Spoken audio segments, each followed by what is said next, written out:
Mental.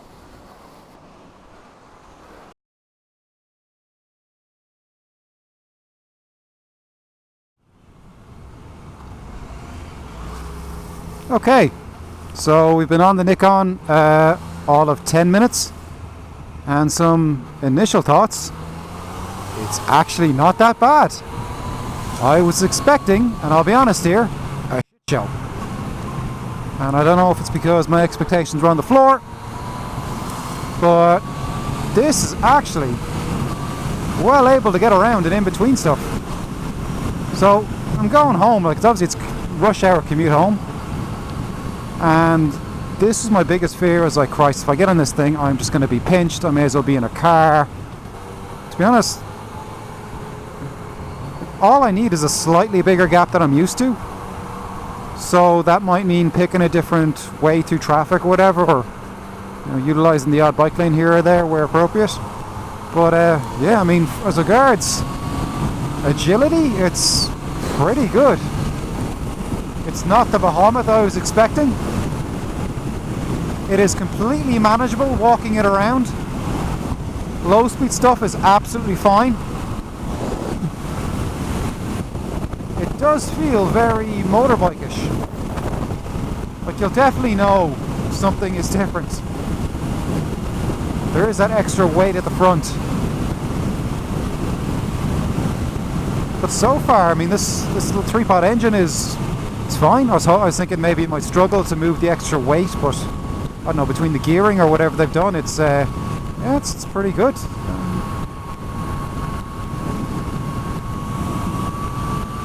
Front brakes could be a lot better. I'll be honest, could be a lot better. Mirrors are very good. Find the vision on them very good. A lot of sight.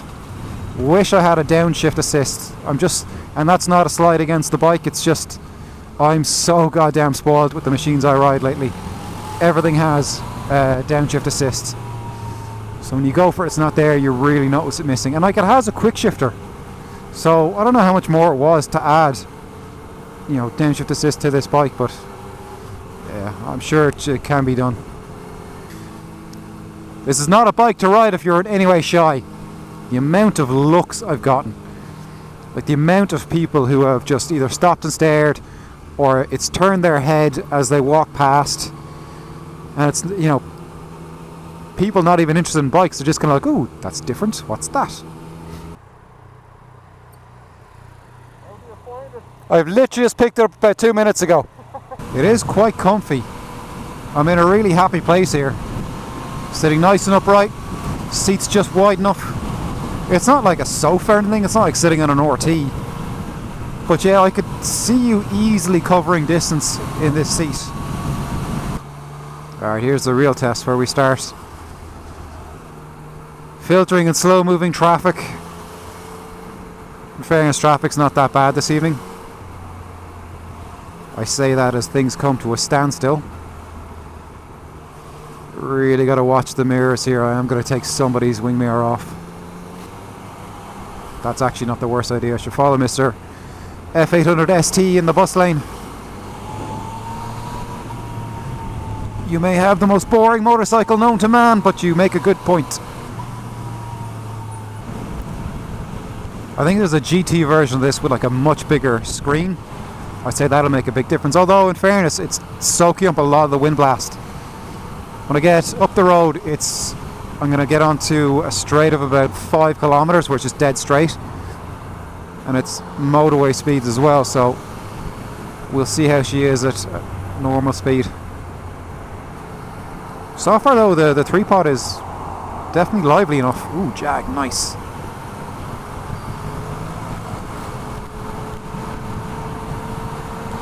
Thought it might struggle to haul the weight, but it's actually doing quite a good job.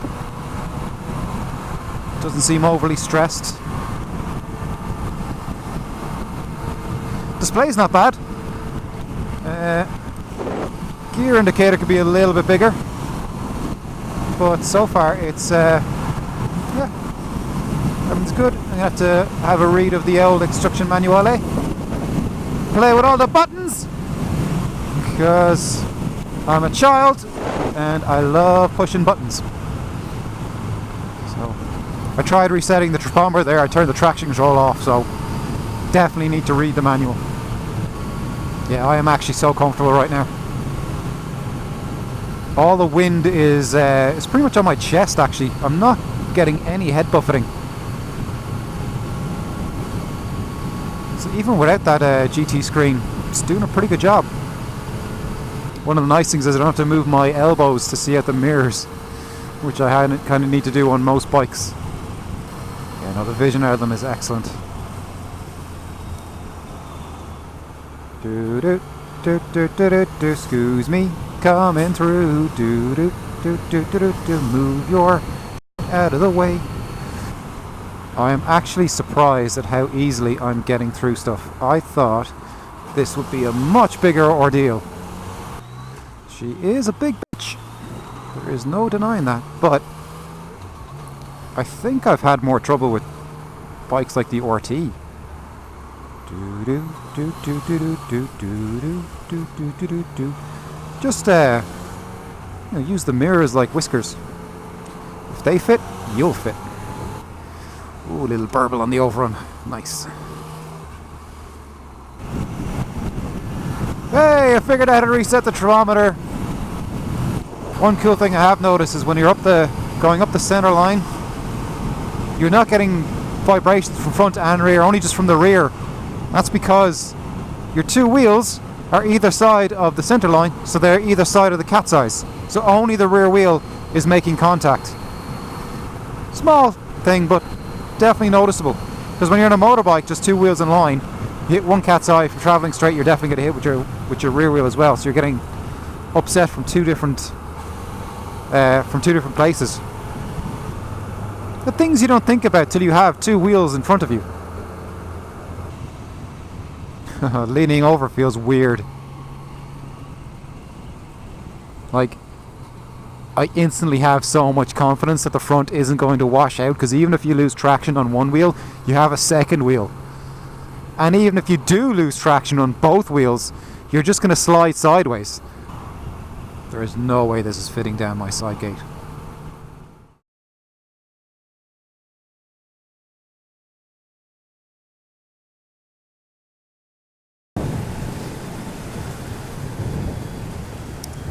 So let's go through what I like and what I dislike about the Niken. I love the stability.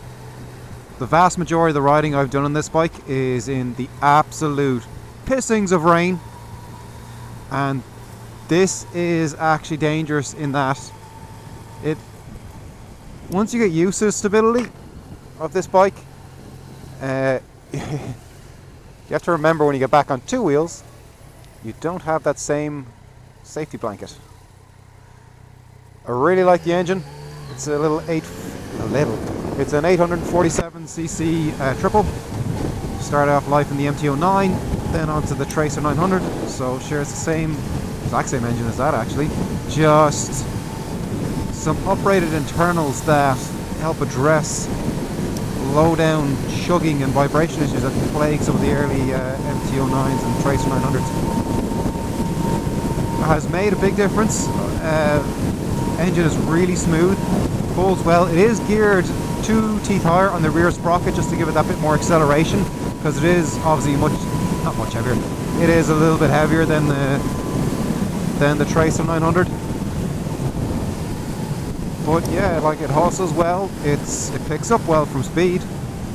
It does run out of puff higher up the range, but I'm only talking about speeds where if you're constantly doing that, you're going to get a pull for a chat. So for stuff like this, for nipping into town, it's lovely and light and nimble. The clutch is really nice to use. It's super light. The engine's really responsive. And it does make that lovely little noise to start downshifting and banging down through the box, dumping some fuel into the exhaust system, and it just is that lovely little burble. I like the lights. The lights are excellent. They're like friggin' laser beams. Massive spread in them. Really good throw. Helps with all important visibility. Especially important right now, like during winter time, where dark and in the wet and stuff, where people aren't really watching what they're doing. They're just in their miserable little steel boxes. See around me here, too busy checking their Snapchats to realise the bike coming up around them. Love the comfort. The seat is very comfy. This is the standard version of Niken. The GT apparently has an additional padded seat for both the rider and the pillion, so I wonder what that will be like. Because even this standard seat is a very comfortable place to be. You're up nice and upright, arms are nice and spread out. It's a nice place to be. You'd have no problem covering distance on one of these things. What I don't like about it, the brakes could be better. Don't get me wrong, they're not terrible, but I had to stop in quite a hurry the other night, and it took a good hard pull of the front lever. Now, I was only using 2 fingers, and I did get the ABS to kick in, so it did stop, but it took more effort than I'm used to or I like to expend to get it to stop. So I think given the additional weight, they could have upgraded the stoppers a little bit. Also the fuel range, not that it's an issue, but it's still motorbike standard. It's still off of what, 230, 240 kilometers out of a tank, which is fine, perfectly fine for any motorbike. But like, giving it a couple more litres in the tank would have extended the range a little bit more. It's not like they didn't have the real estate. Look at the size of this thing. One of the things I thought would annoy me that didn't actually end up annoying me is actually just the size. Like, there's very few situations over the last week where I've actually had to stop and go, no, I can't fit through that, or I can't get around that by going a different way. You learn so quickly to adapt to your situation. Even this whoop whoop. See? Just a little shimmy and you're through. This is a great bike for countries like Ireland where it rains so much. Like that front suspension. It's just so well suited to poor traction environments. The confidence it instills in you is amazing. And like I said, you have to be careful when you get back on a regular motorcycle. That overconfidence, that over-reliance actually on the additional wheel doesn't catch you out. And I say regular motorcycle, but the truth is, like, this is a motorcycle. You sit on this, you straight away feel very at home. You can't actually immediately see that you're on something different because the 2 wheels are hidden by the fairing. And once you get moving, yeah, you have that sensation, that feedback that there's more contact patch of the ground here. And the only time you really notice it is when you're transitioning from like left to right. Like, not hard leaning, but as you move from one to the other, you almost kind of plateau when you get upright. And it's only a very brief moment, but you can feel it. And to be honest, it's not that it even impacts the ride at all. It's something you just feel and you just get on with.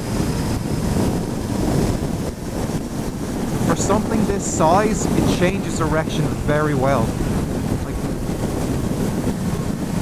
the Yamaha guys have done an incredible job of balancing this thing. It just, combined with that 3-pod engine, it just feels nice and lively. I'll hold my hand up here. I was nervous getting on this thing going, I'm going to hate this. It's going to be like a giant scooter. It's not. I mean, you have two 15-inch wheels up front, a 7-inch wheel on the back, which does limit your tyre choice a little bit. But to be honest, stock Bridgestones are a very capable tyre. I think they're called 841s. So I wouldn't be too concerned about that, but it still does feel like a motorcycle. So this isn't a tricycle, this is a motorcycle. Fair play to whoever in Yamaha first put the drawing they probably scribbled on a napkin at the staff. Yamaha Christmas party when they were hammered. Now I want to build a 3-wheel motorcycle. Like, Dave, that's a tricycle. No! It's a motorcycle. Fair play, someone signed off on it, and here we are. It's funny. The first question any biker asks me when I meet them, what's it like? It's like a motorbike. And you probably won't believe me saying that, so I would strongly encourage you to give Robbie and Megabikes a shout and arrange a test ride on their demo model and see for yourself. I was one of those people who kind of had written this bike off before I'd even sat in it, and now here I am almost 1,000 kilometers later, and yeah, I hold my hand up, I was wrong. This is a motorcycle. It goes, it stops, it handles. Ain't no scooter, that's for sure. Price wise, this is a standard model. I think it's 17.6, and the GT model is 18.3. And for the GT you get taller screen, you get heated grips, comfier seat, and semi-hard panniers. If you're honest, go for the GT. For the small additional money, it's worth it.